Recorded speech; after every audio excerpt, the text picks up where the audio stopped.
What is an old tale or story your parents used to tell you to keep your mind in your P's and Q's, to keep you in line and obedient and behaving?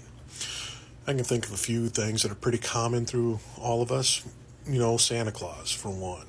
You know, always behave. He's always watching you. He knows what you're doing. He knows when you're naughty or nice. And if you're naughty, you're not getting any presents this year.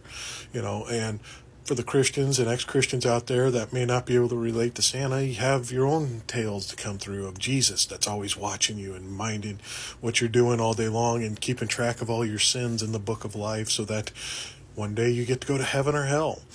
And that's kind of a big one in the faith because that one never really goes away. It's always constantly used there in fear to steer you in the right direction. Don't listen to these outside people. Don't listen to your own intuition. Don't ask these questions or start questioning anything we're doing because that's going to lead you down the path. That's the devil's way. He's whispering in your ear all these nonsensical things that you're hearing. That's not your intuition. That's not your gut. That is the devil talking to you and trying to get you to question your faith and doubt your faith, and he wants you to leave, and that's what's going to lead you to a path of hell, and you're not going to get to see heaven. And we get these stories and we keep building on it. We learn them from such a young age. We hear Santa Claus. There's babies in my family right now that we're talking about Santa Claus to, and they don't understand anything yet, but once they start to be able to understand, they know what Santa is. Or we talk to them about Jesus and who Jesus is, and that we're praying for your salvation in your soul.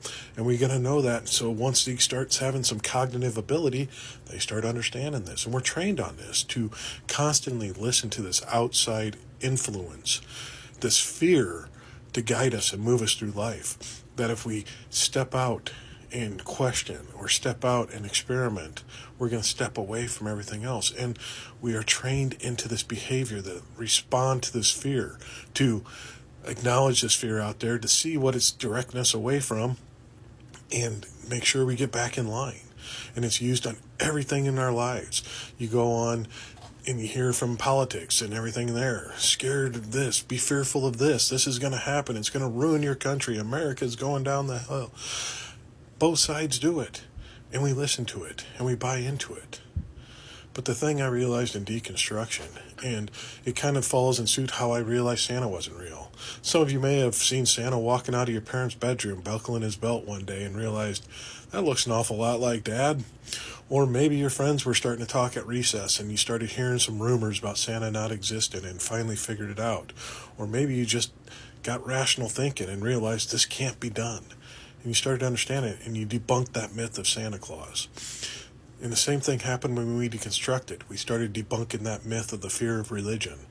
So why don't we use it in everything else in our life? When we see that everything's being led by fear, and you can acknowledge that all they're doing is trying to scare us, intentionally, unintentionally, purposely doing actions or whatever to make it seem like we need to be fearful of this. Instead, realize what they're doing.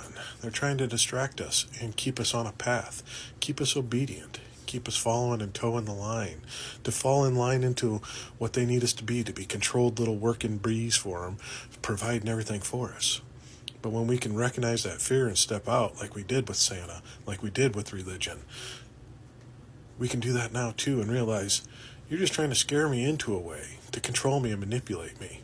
What is it you're really trying to do, and what can I do to expose you and come out? And that's the path we need to really go on, is to understand that this fear is out here and then take it in and see, is this a real fear? Is it something that I need to really be worried about? Is it something I can actually do something about?